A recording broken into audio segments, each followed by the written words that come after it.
فرزند زہرا یہ حالات برے ہیں۔ کاشانۂ بصیرت ایک ایسا مکمل یوٹیوب چینل جس پر محروم بصارت کے لیے بالخصوص اور تمام افراد کے لیے بالعموم سینکڑوں کی تعداد میں اسلامی کتب دستیاب ہیں۔ لہذا گزارش ہے کہ آپ اپنی ذمہ داری نبھاتے ہوئے کاشانۂ بصیرت کو سبسکرائب کرنے کے ساتھ ساتھ بیل آئیکن کو پریس کیجیے تاکہ آپ علم کے حصول کے ساتھ ساتھ مذہب اہل بیت کی اشاعت میں بھی اہم کردار ادا کرتے رہیں۔ کاشانۂ بصیرت، کاشانۂ بصیرت، کاشانۂ بصیرت۔ فرزند زہرا یہ حالات برے ہیں۔ اعوذ باللہ من الشیطان اللعین الرجیم، بسم اللہ الرحمن الرحیم۔ السلام علیکم، یہ کاشانۂ بصیرت کا یوٹیوب چینل ہے جس سے میں آپ سے مخاطب ہوں، اور زیر مطالعہ کتاب ہے کلام امیر المومنین علیہ السلام، شرح نہج البلاغہ، جلد 4، ترجمہ زیر نگرانی مولانا سید شہنشاہ حسین نقوی۔ جلد 4 میں ہم خطبہ نمبر 91 پڑھ رہے ہیں، اور اس خطبے کے کئی حصے ہیں۔ جو آج ہم پڑھیں گے وہ ہے 8واں حصہ، یعنی ہم 8ویں حصے پر ہیں۔ آئیے شروع کرتے ہیں۔ 8واں حصہ شروع ہوتا ہے المنشیو اصناف الاشیائی، اور ختم ہوتا ہے وَفَتَرَحَ عَلَى مَا أَرَادُ ابْتِدَاءَهَا۔ ترجمہ ہے اس کا، وہ گوں نہ گوں چیزوں کا موجد ہے، بغیر کسی سوچ بچار کی طرف رجوع کیے، اور بغیر طبیعت کی کسی جولانی کے کہ جسے دل میں چھپائے ہو، اور بغیر کسی تجربے کے جو زمانے کے حوادث سے حاصل کیا ہو، اور بغیر کسی شریک کے جو ان عجیب و غریب چیزوں کی ایجاد میں اس کا معین و مددگار رہا ہو۔ چنانچہ مخلوق بنا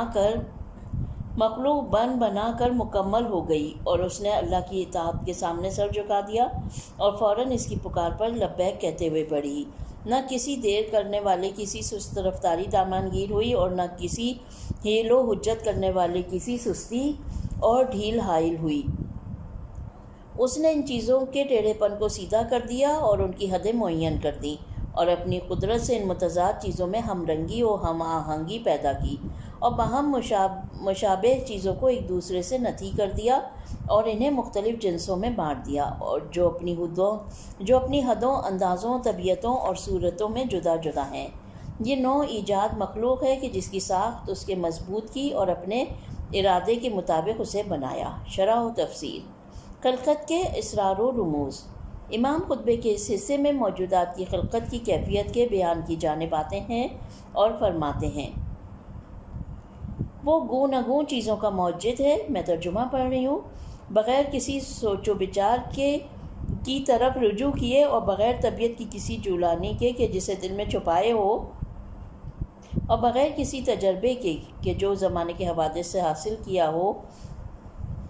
اور بغیر کسی شریک کے جو ان عجیب و غریب چیزوں کی ایجاد میں اس کا معین و مددگار رہا ہو۔ در حقیقت ہم انسانوں کے پاس حقائق سے متعلق علم و آگاہی کے ذرائع 4 چیزوں میں سے ایک ہیں، یا تو تفکر اور سوچ و بچار ہے، یا باطنی الہام ہے کہ جسے جبلت کہا جاتا ہے، یا وہ تجربہ ہے جو کسی کام کو بار بار دہرانے سے حاصل ہوتا ہے، یا کسی ہم فکر اور شریک کار کی مدد کہ جو اپنی معلومات کے ذریعے انسان کی مدد کرتا ہے اور اسے نت نئے کام کی انجام دہی میں مدد فراہم کرتا ہے۔ اچھا، یہاں پر ایک لفظ استعمال ہوا ہے فریحت، اس کی میننگ یہ ہے، اس کے بارے میں جو ڈیٹیل ہے وہ یہ ہے کہ جیسا کہ پہلے ذکر ہوا،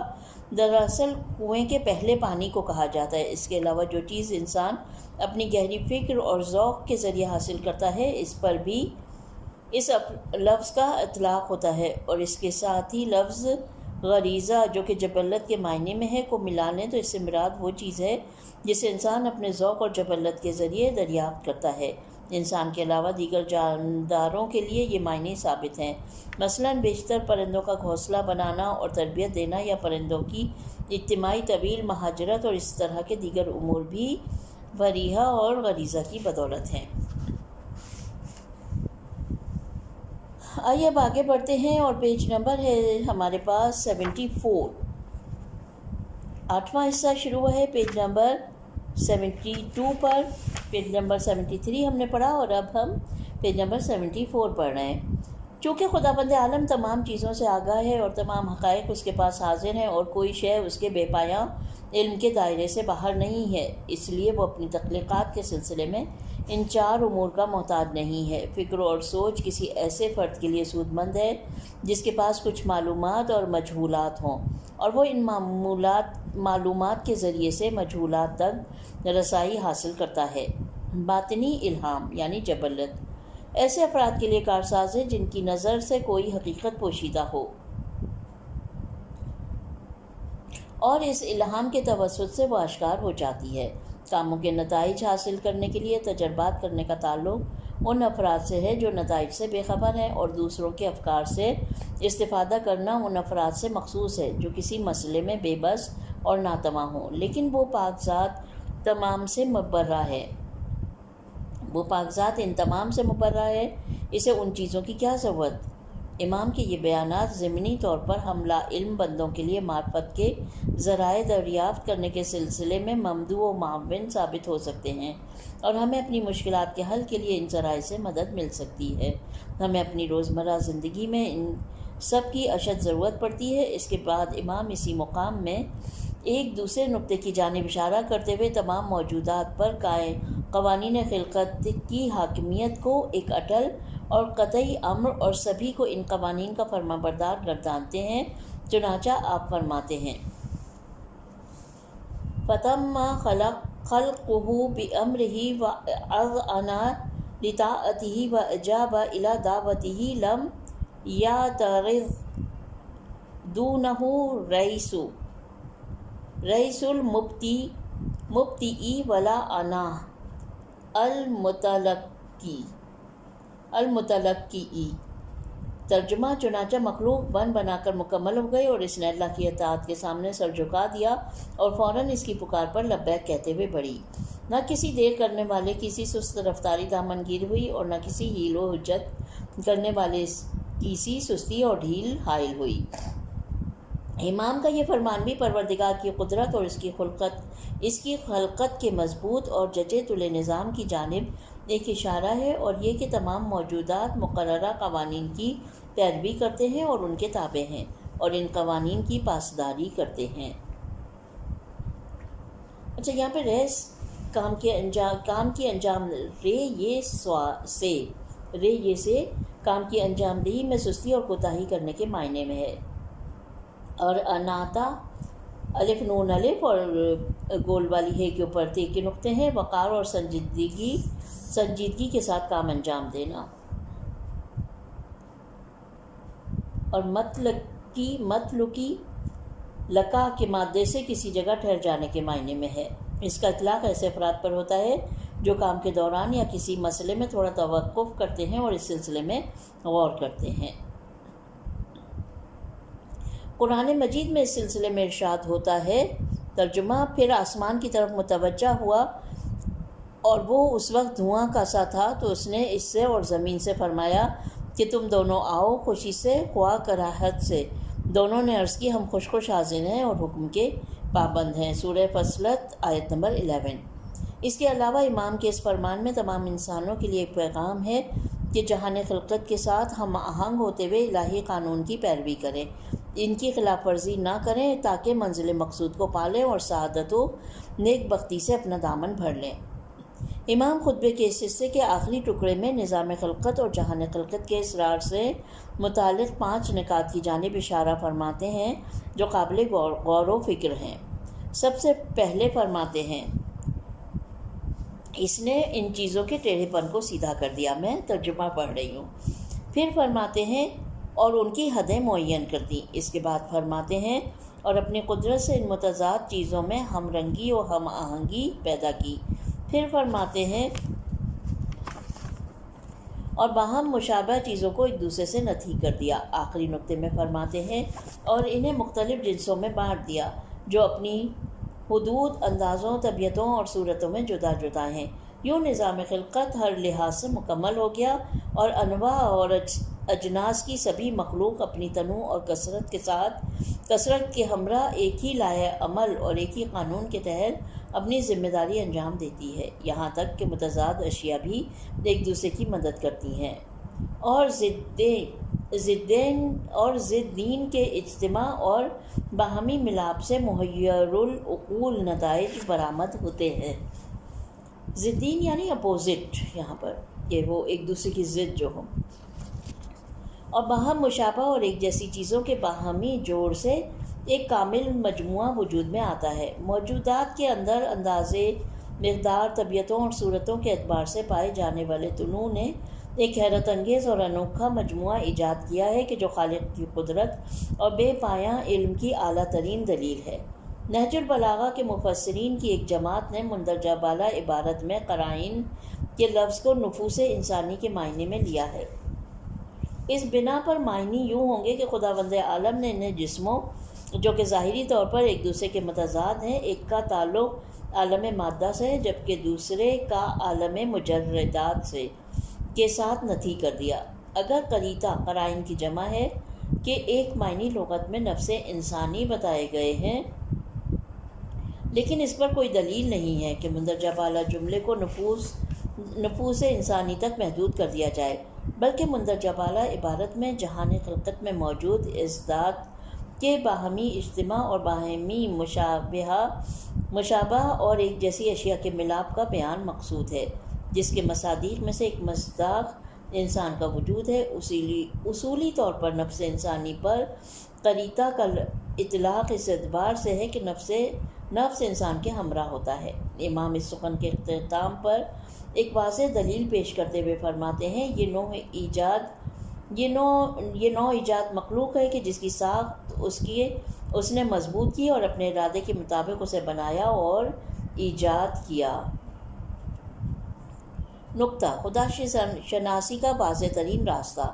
امام کی اس بات پر تاکید کہ ذات خداوند تعالیٰ کی حقیقت کے متعلق سوچ بچار نہ کرو بلکہ اس جہان اور اس کی خلقت میں غور و فکر کرو، یہ اللہ کی معرفت سے مربوط بحثوں میں ایک بنیادی قاعدہ ہے، کیونکہ پہلا طریقہ انسان کو شرک و تشبیہ کی جانب ہکاتا ہے جبکہ دوسرا طریقہ اسے ایمان و توحید کی جانب لے جاتا ہے، عشق، محبت اور اخلاص سے رچی ہوئی توحید۔ خدا شناسی کے دیگر دلائل و براہین جیسے برہان و وجوب و امکان اور برہان فقر و غنا جو کہ دور اور تسلسل وغیرہ کے گرد گھومتے ہیں، خشک اور فلسفیانہ دلائل ہیں جو کہ معرفت آموز تو ہیں، لیکن ایسی معرفت جو عشق، محبت اور اخلاص سے عاری ہے، لیکن موجودات کے نظام خلقت میں غور و فکر، عشق و محبت کا فیض بخش منبع ہیں۔ جس وقت ہم آسمانوں کی عظمت اور ستاروں کے بارے میں غور کرتے ہیں کہ جو صرف ہماری کہکشاں میں اربوں کی تعداد میں ہے اور ماہرین فلکیات کے اندازے کے مطابق اس کائنات میں 1 ارب سے زیادہ کہکشائیں وجود رکھتی ہیں، جب ہم انسانی جسم میں موجود خلیوں کی غیر معمولی دنیا میں غور و فکر کرتے ہیں کہ ان میں سے ہر خلیہ ایک اسرار آمیز صنعتی شہر کی حیثیت رکھتا ہے، جب ہم گوناگوں اقسام کے نباتات و حیوانات کے بارے میں سوچتے ہیں کہ ماہرین نباتات کے بقول دریاؤں اور جنگلوں کے بیچوں بیچ لاکھوں ایسے پودے اور حیوانات پائے جاتے ہیں جنہیں انسانوں نے نہیں دیکھا ہے، اور ہم جانتے ہیں کہ یہ تعجب آور تنوع اور کثرت پانی اور مٹی جیسے سادہ اجزاء کی بدولت ہے۔ اور اسی طرح جب ہم پھولوں کی خوبصورتی اور ان کی پتیوں کی لطافت، باریک رگوں میں خون کی گردش کے بے مثال نظام اور روح، فکر اور دماغ کی پراسرار دنیا کے بارے میں غور کرتے ہیں جو کہ جہان خلقت کے عجائبات کا صرف ایک گوشہ ہے، تو ہم بے اختیار اس جہان ہستی کے قافلے کے ہم رکاب بن جاتے ہیں جس کا ہر فرد خدا کی تسبیح پڑھتا ہوا اس کی جانب رواں ہے اور زیر لب سبحانک لا علم لنا الا ما علمتنا، سورہ بقرہ کی آیت نمبر 32، اور رب بسم اللہ الرحمن الرحیم اور ربنا ما خلقت ھذا باطلا کا نغمہ گنگناتے ہیں، جو کہ سورہ آل عمران کی آیت نمبر 191 ہے، جبکہ ہمارا دل خدا کے عشق و محبت اور اس کی قدرت اور عظمت پر ایمان کے جذبے سے سرشار ہوتا ہے۔ وہ تعبیرات جو اس خطبے میں امام نے ذکر فرمائی ان میں حقائق کی جانب معانی سے بھرپور اشارے ہیں۔ یہاں پر پیج نمبر 78 کے ابتدا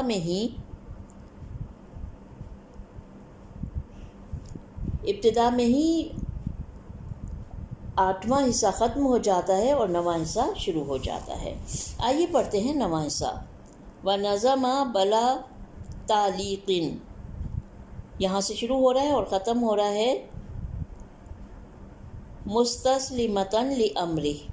ترجمہ پڑھتے ہیں، آئیے۔ اس نے بغیر کسی چیز سے وابستہ کیے ان آسمانوں کے طبقات کے فاصلوں کو منظم کر دیا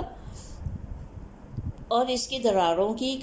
کشادگیوں کو ملا دیا اور انہیں اور ان جیسوں کو ایک دوسرے کے ساتھ جکڑ دیا اور اس کے احکام کو لے کر اترنے والوں اور خلق کے اعمال کو لے کر چڑھنے والوں کے لیے اس کی بلندیوں کی دشوار گزاری کو آسان کر دیا۔ ابھی وہ آسمان دھوئیں ہی کی شکل میں تھے کہ اللہ نے انہیں پکارا، جو کہ خلقت اور تکامل کے مراحل طے کرنے کے لیے تکوینی حکم تھا، تو ان کے مختلف حصے آپس میں متصل ہو گئے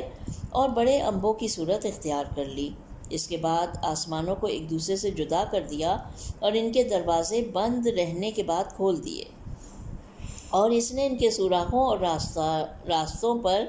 گرتے ستاروں کے نگہبان کھڑے کر دیے تاکہ شیاطین کی آسمانوں تک رسائی نہ ہو، اور انہیں آسمانوں کو اپنے دست قدرت سے روک دیا کہ کہیں وہ ہوا کے پھیلاؤ میں ادھر ادھر نہ ہو جائیں، اور انہیں مامور کیا کہ وہ اس کے حکم کے سامنے سر جھکائے ہوئے اپنے مرکز پر ٹھہرے رہیں اور اس کے قوانین کی پیروی کریں۔ شرح و تفسیر۔ آسمان کی خلقت۔ خطبے کے گزشتہ حصوں میں مولا کائنات نے اس جہان خلقت کے نظم و نسق اور اس پر کار فرما قوانین اور موجودات کی کثرت اور تنوع کے بنیادی اور کلی امور کی جانب اشارہ فرمایا۔ اس حصے اور بعد کے حصوں میں ان کی باریکیوں کی جانب اشارہ فرماتے ہیں اور زمین و آسمان، خلقت آدم اور انسانوں کے اختیار میں دی ہوئی نعمتوں کی اقسام سے متعلق بحث کا آغاز کرتے ہیں۔ سب سے پہلے آسمانوں کی خلقت کے بارے میں گفتگو فرماتے ہیں اور ارشاد ہوتا ہے، ترجمہ: اس نے بغیر کسی چیز سے وابستہ کیے آسمانوں کے طبقات کے فاصلوں کو منظم کر دیا اور اس کی دراروں کی کشادگیوں کو ملا دیا۔ در حقیقت امام نے پہلے جملے میں اسی چیز کی جانب اشارہ کیا کہ جس کے متعلق قرآن مجید میں 2 مرتبہ اشارہ ہوا ہے، چنانچہ ارشاد ہوتا ہے، بسم اللہ الرحمن الرحیم، اللہ الذی رفع السماوات بغیر عمد ترونہا۔ اللہ وہی تو ہے جس نے آسمانوں کو بلند کیا ہے بغیر ایسے ستونوں کے جو تم کو نظر آتے ہیں۔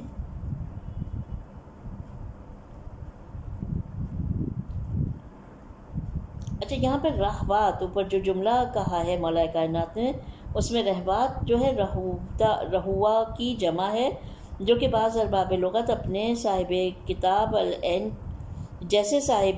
العین کے مطابق پہاڑ کے اوپر ابھار کے معنی میں ہے، لیکن بیشتر دوسرے ارباب لغت نے اس کو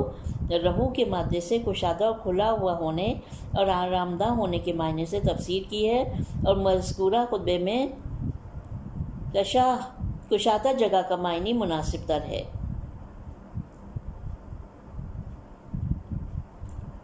بعض نے اس لفظ کو متضاد معنی کا حامل لفظ قرار دیا ہے کہ یہ لفظ اونچی اور پست زمین کے معنی میں ہے۔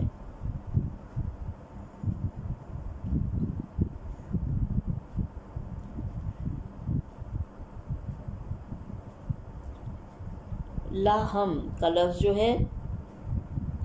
وہ آیا ہے اسی خطبے کے حصے میں، تو یہ لہم کے مادے سے ہے، کسی چیز کے شگاف کو پر کرنے کے معنی میں ہے۔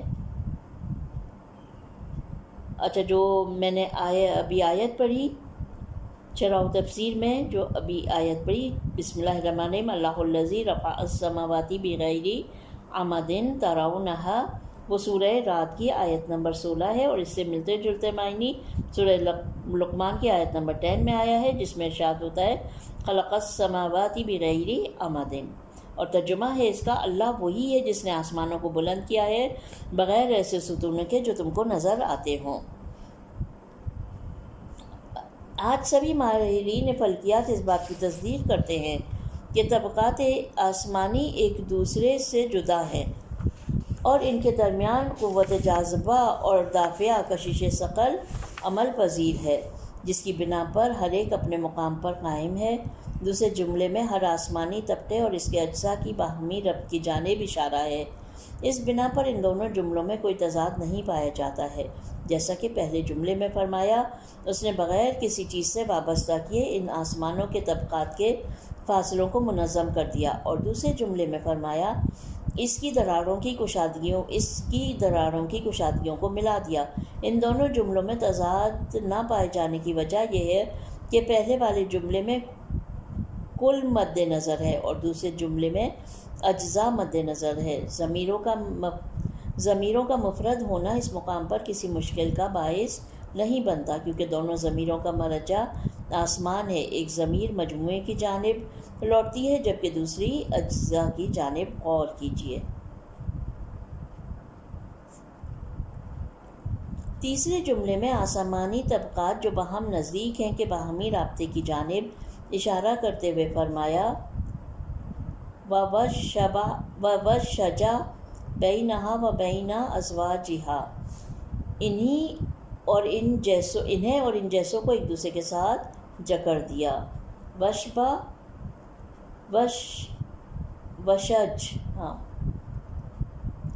وَوَشَّجَ بَيْنَهَا وَبَيْنَ أَزْوَاجِهَا،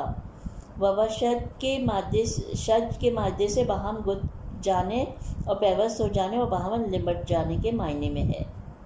بعض مفسرین نے یہاں ازواج کی تفسیر ارواح یعنی فلکی نفوس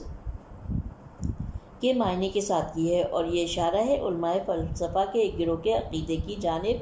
جو ہر فلک کے لیے ایک روح معجزہ یا معجزت کے ہونے کے قائل ہے، لیکن حق بات یہ ہے کہ نہ تو اس عقیدے پر کوئی واضح دلیل ہے اور نہ درج بالا جملہ اس قسم کی کسی چیز پر دلالت کرتا ہے۔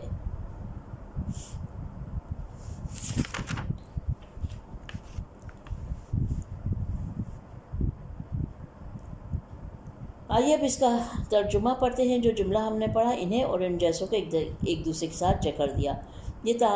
تعبیر ممکن ہے کہ عالم بالا کے نظاموں کی جانب اشارہ ہو کہ جن کے مجموعے سے ایک دوسرے کے مشابہ طبقات تشکیل پاتے ہیں، اور یوں اس مختصر اور پرمعنی کلام میں ایسے نظام کی جانب اشارہ ہوا ہے جو ہر ایک طبقے پر حاکم ہے۔ چوتھے جملے میں مولا آسمانوں میں فرشتوں کی آمد و رفت کے راستوں کی جانب اشارہ کرتے ہوئے فرماتے ہیں اور اس کے احکام کو لے کر اترنے والوں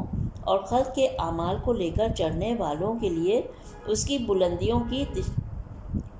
بلندیوں کی دشوار گزاری کو آسان کر دیا۔ یہ میں نے ترجمہ پڑھا۔ سوال، یہاں پر اب سوال ہے، کیا فرشتوں کا وجود ایک مادی وجود ہے اور آسمانوں کی نسبت ان کا صعود یعنی چڑھنا اور نزول عام معنیوں میں ہے، یا اس نزول اور صعود سواد سے، یہ سواد عین واو دال، مقصود معنوی صعود اور نزول ہے؟ جواب،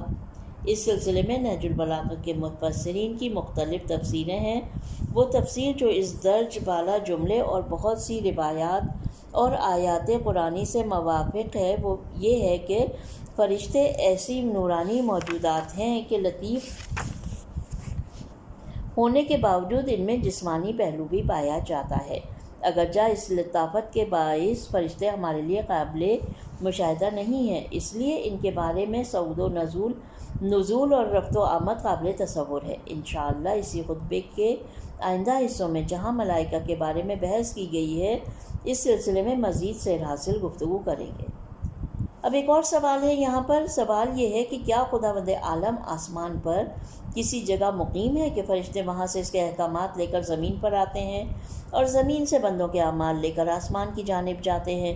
خدا جو کہ عالم مادہ سے بالا تر ہے اور جس کے لیے زمان و مکان اور اجزاء کا تصور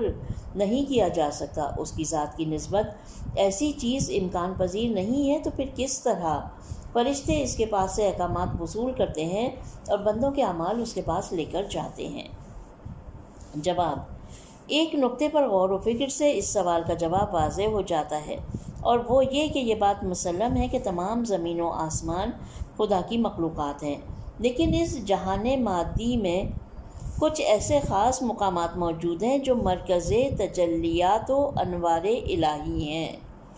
یا بالفاظ دیگر ایسے مقامات جو خاص طہارت و پاکیزگی سے متصف ہیں، اور جس طرح سے کہ روئے زمین پر بھی ایسے مقامات پائے جاتے ہیں۔ مثلا حضرت موسیٰ علیہ السلام خدا کا پیغام لینے کے لیے کوہ طور پر جاتے ہیں، اور پیغمبر اسلام علیہ السلام ابتدائی ایام میں غار حرا تشریف لے جایا کرتے تھے،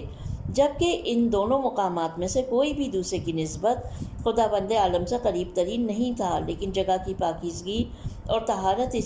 اس چیز کا باعث بن جاتی ہے کہ کوہ طور، غار حرا، مسجد الحرام اور ان جیسے مقامات پر انوار الہی کی تجلی دوسرے مقامات سے بیشتر ہوتی ہے۔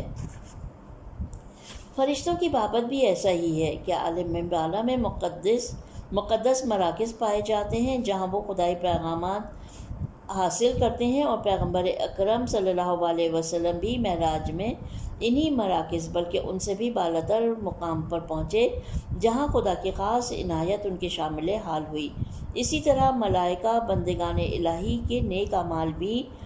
ان مقدس مراکز میں روز حشر تک کے لیے امانتاً رکھ جاتے ہیں۔ اس کے بعد امام جو کچھ گزشتہ جملوں میں اجمالی طور پر فرما چکے تھے اسے تفصیلی طور پر بیان کرتے ہیں، اور 5 جملوں میں آسمانوں کی خلقت کے مراحل کو مشروحاً بیان فرماتے ہیں۔ چنانچہ سب سے پہلے فرماتے ہیں: ابھی وہ آسمان دھوئیں ہی کی شکل میں تھے، ابھی وہ آسمان دھوئیں ہی کی شکل میں تھے کہ اللہ نے انہیں پکارا، جو کہ خلقت اور تکامل کے مراحل طے کرنے کے لیے تکوینی حکم تھا۔ یہ جملہ در حقیقت خلقت عالم کے سب سے پہلے مرحلے کی جانب اشارہ ہے کہ جس کے بارے میں قرآن مجید میں بھی آیا ہے۔ ترجمہ: پھر آسمان کی طرف متوجہ ہوا اور وہ اس وقت دھوئیں کا سا تھا۔ یہ وہی چیز ہے جس کی آج کے دانشور بھی تائید کرتے ہیں اور کہتے ہیں کہ یہ تمام عالم اپنی موجودہ حیت سے پہلے گیس کے ایک عظیم تودے کی شکل میں تھا۔ دوسرے جملے میں مزید فرماتے ہیں: اس کے بعد تخلیق ایک نئے مرحلے میں داخل ہو گئی تو ان کے مختلف حصے آپس میں جڑ گئے۔ ترجمہ پڑھا میں نے۔ اس بات کے پیش نظر کہ التحام باہم جڑ جانے کے معنی میں ہے، اور عضی جو کہ عضوتا کی جمع ہے دستے کے معنی میں ہے، اور اشراج جو کہ شرج کی جمع ہے شگاف کے معنی میں ہے۔ مذکورہ پہلا جملے کا مفہوم یہ ہوگا کہ خداوند عالم نے دھوئیں کے اس عظیم ڈھیر کو منجمد کر دیا اور اس کے شگافوں کو ختم کر دیا اور اس کے کناروں کو باہم جوڑ دیا، گویا یہ شگاف اس تھیلی کی مانند ہیں جس کے دستوں کو حفاظت کی خاطر ایک دوسرے سے باندھ دیا جاتا ہے۔ یہ جملہ بھی دور حاضر کے علم سے ہم آہنگ ہے جو گیس کے اس عظیم تودے کے اندرونی کشش ثقل کی بدولت منجمد ہونے کی اطلاع دیتا ہے۔ تیسرے جملے میں فرماتے ہیں: اس کے بعد آسمانوں کو ایک دوسرے سے جدا کر دیا اور ان کے دروازے بند رہنے کے بعد کھول دیے اور ان کے درمیان فاصلہ قائم کیا۔ یہ تعبیر ممکن ہے آج کے دور کے سائنسدانوں کے نظریے کی جانب اشارہ ہو، جن کی رائے یہ ہے کہ گیس کا منجمد تودا ایک بڑے اندرونی دھماکے کی وجہ سے بکھر گیا، جس کے نتیجے میں ستارے اور کہکشاں وجود میں آ گئے، ایک دوسرے مفروضے کے مطابق اپنے محور پر شدید گردش کرنے اور مرکز گریز قوت سینٹریفیوجل فورس کی بنا پر اس کے حصے یکے بعد دیگرے علیحدہ ہو گئے اور اس کے بعد بے کرام فضا میں ایک دوسرے سے دور ہوتے چلے گئے۔ اس طرح آسمانی سیارے وجود میں آ گئے۔ قرآن مجید میں بھی اس بارے میں ارشاد ہوتا ہے: جو لوگ کافر ہو بیٹھے، کیا ان لوگوں نے نہیں دیکھا کہ آسمان اور زمین دونوں بستہ بند تھے تو ہم نے ان دونوں کو شگافتہ کیا، کھول دیا۔ سورہ انبیاء کی آیت نمبر 30۔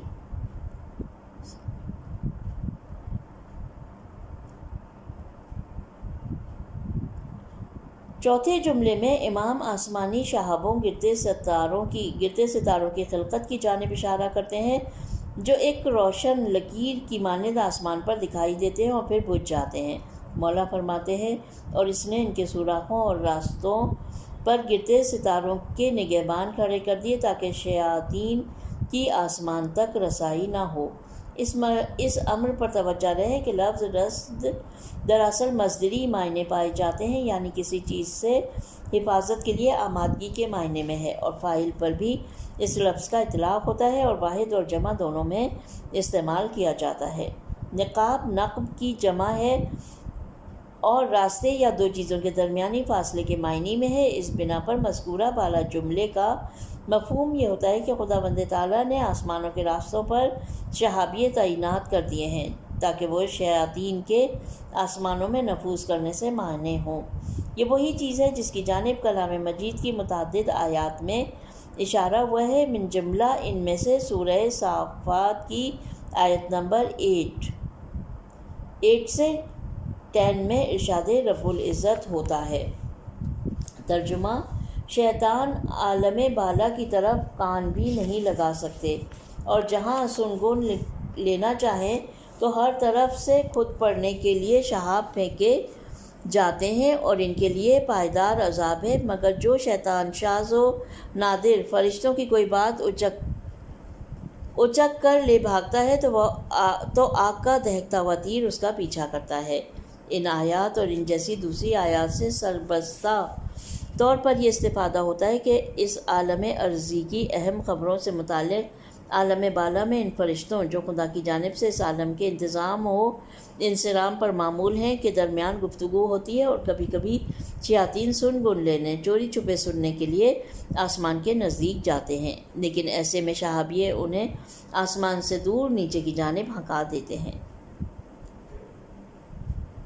عصر حاضر کے علوم کی روس ہے۔ یہ شہابیے ظاہری طور پر بجز آوارہ پتھروں کے کچھ نہیں، جو زمین کی فضا سے نزدیک ہو جاتے ہیں اور زمینی فضا سے ٹکرانے کے باعث ان میں شعلہ بھڑک اٹھتا ہے، لیکن عین ممکن ہے کہ وہ شیطانوں کے مقابلے میں آسمانی فضا کی حفاظت کی ذمہ داری پر مامور ہوں، اگرچہ ہمارے لیے نہ تو شیطان قابل مشاہدہ ہے اور نہ شہابوں کی حرکات کے متعلق ہم جانتے ہیں۔ اس اہم مسئلے کی تشریح تفسیر نمونہ جلد 19 میں مندرجہ بالا آیات کے ذیل میں مطالعہ کریں۔ چوتھے اور پانچویں جملے میں آسمانی کواکب یعنی سیاروں سے متعلق ایک اہم مطلب کی جانب اشارہ کرتے ہوئے فرماتے ہیں، ترجمہ: اور انہیں اپنے دست قدرت سے روک دیا کہ کہیں وہ ہوا کے پھیلاؤ میں ادھر ادھر نہ ہو جائیں، اور انہیں مامور کیا کہ وہ اس کے حکم کے سامنے سر جھکائے ہوئے اپنے مرکز پر ٹھہرے رہے اور اس کے قوانین کی پیروی کریں۔ یہ تعبیر بھی آج کے علم کے ساتھ واضح طور پر موافقت رکھتی ہے۔ عصر حاضر کا علم کہتا ہے کہ تمام اجزاء فلکی اور ان کے مجموعے قوت جاذبہ، کشش ثقل جو ان کی کمیت یعنی ماس سے متناسب ہوتی ہے، اور قوت دافعہ جو کہ مرکز گریز قوت کے نتیجے میں ان میں پیدا ہو جاتی ہے، بغیر کسی سہارے کے اپنے مخصوص مدار میں گردش کر رہے ہیں اور اپنے مدار سے ذرا سا انحراف نہیں کرتے ہیں۔ بالفاظ دیگر کشش ثقل کی قوت اور قوت جاذبہ کا دقیق توازن انہیں نہ تو ایک دوسرے سے اتنا دور کرتا ہے کہ وہ فضائے بے قرار میں سرگرداں ہو جائے، اور نہ ہی انہیں باہم اتنا نزدیک ہونے دیتا ہے کہ وہ ایک عظیم الحبسہ تودے کی صورت اختیار کر سکے۔ تمورو ناموزوں اور بے ہنگم حرکات اور خرق الہوائی پھیلی ہوئی فضا کے کلمات اس مطلب کی واضح اور روشن حکایت کرتے ہیں، لیکن نہج البلاغہ کے چند سابق مفسرین اور شارحین جو فلکیاتی نظام سے مطابق بطلیموس کے نظریے کے تحت پیاز کے چھلکوں کی مانند ایک دوسرے سے لپٹے ہوئے 9 آسمانوں کے قائل تھے، اس جملے کی تفسیر کے سلسلے میں مشکل سے دوچار ہو گئے، اور انہوں نے ان جملوں کو مجازی معنوں پر محمول کر دیا ہے، جبکہ دور حاضر کے فلکیات کی بنیاد پر ان کی تفسیر نہایت واضح ہے۔ امرہا اور لِأَمْرِهِ کا جملہ در حقیقت دو معنیوں کی جانب اشارہ ہے۔ آخری جملے کے آغاز میں امرا خدا کے تکوینی حکم اور خلقت کی جانب اشارہ ہے، اور جملے کے آخر میں امری سے قوانین خلقت کی جانب اشارہ ہے، یعنی خداوند تعالیٰ نے انہیں ایسا خلق کیا ہے کہ وہ ان قوانین کے آگے سرتاپا تسلیم ہوں۔ نقطہ آسمانوں کی خصوصیات۔ خطبے کے اس حصے میں مولا نے آسمانوں کی حیرت انگیز خلقت کی ایک مکمل اور بولتی تصویر پیش کی ہے۔ ایک جانب امام آسمانوں کی خلقت کی جانب اشارہ کرتے ہیں کہ اس وقت جب سب چیزیں دھوئیں کے ایک عظیم تودے کی صورت میں باہم پیوستہ تھیں، دوسری جانب امام اس دھماکے کی جانب اشارہ کرتے ہیں جو اس عظیم تودے میں رونما ہوا اور اس کے نتیجے میں ستارے اور کہکشائیں ایک دوسرے سے جدا ہو گئے۔ تیسری جانب امام فضائے بیکراں میں اجزاء میں فلکی کے معلق ہونے جو کہ پروردگار کی عظمت و قدرت کی نشانی ہے کی جانب اشارہ کرتے ہیں۔ چوتھی جانب اجرام فلکی کی منظم اور ہر قسم کی ناہمواری سے خالی حرکات کی جانب اشارہ کرتے ہیں۔ یہ اجرام فلکی اپنے مدار میں گردش کر رہے ہیں جو کہ کشش ثقل اور مرکز گریز قوت کے توازن کا نتیجہ ہے۔ پانچویں جانب فرشتوں کی عالم بالا اور مراکز قدسیہ میں نقل و حرکت ان کے زمین پر احکامات الہی کے ابلاغ کے لیے اترنے اور بزرگان الہی کے اعمال بندگان الہی کے اعمال آسمان کی جانب لے کر جانے کا تذکرہ کرتے ہیں۔ چھٹی جانب شیاطین کے شہابوں کے ذریعے آسمان سے دھتکارے جانے کی جانب اشارہ ہے۔ ان میں سے ہر ایک پہلو کے لیے مفصل تشریح کی ضرورت ہے، لیکن امام نے مختصر اور پرمعنی اور فکر انگیز پیرائے میں ان سب کو بیان فرمایا ہے۔ یہ یاد رہے کہ یہ سب اس دور کی باتیں ہیں جب علمی محفلوں میں بطلیموس کا نظریہ اور آسمان کی پیاس کی مانند تہ در تہ بناوٹ کا نظریہ گردش کر رہا تھا۔ اس بات کی تصدیق کرنی چاہیے کہ ایسے ماحول میں اس قسم کے حقائق پر لب کشائی کرنا معجزے سے کم نہیں، اور یہ اس بات کا واضح ثبوت ہے کہ امام کے علم کا منبع کوئی عام منبع نہیں ہے۔ یہاں پہ خطبہ نمبر 9 ختم ہو جاتا ہے، اور خطبہ نمبر 10 یعنی وہ حصہ نمبر 9 یعنی 91 جو خطبہ ہم پڑھ رہے ہیں 91 اس کا نواں حصہ ختم ہو گیا، اور 10واں حصہ انشاءاللہ ہم اپنی اگلی ریڈنگ میں پڑھیں گے، جہاں پر سورج، چاند، ستاروں اور شہابوں کی تخلیق کے بارے میں بیان کیا گیا ہے، اور بہت ساری معلومات انشاءاللہ ہم کو ملنے والی ہیں۔ 11واں حصہ پڑھیں گے انشاءاللہ، اس کے ساتھ ہی 10واں اور 11واں انشاءاللہ ہم ایک ساتھ ہی پڑھیں گے، جس میں فرشتوں کی تخلیق کے بارے میں ہے۔ تو آج کی اپنی یہ ریڈنگ ہم یہیں پر ختم کرتے ہیں۔ پروردگار عالم سے دعا ہے کہ وہ ہماری اس کوشش کو اپنی بارگاہ میں قبول فرمائے۔ ربنا تقبل منا انک انت سمیع علیم۔ اپنا بہت خیال رکھیں۔ خدا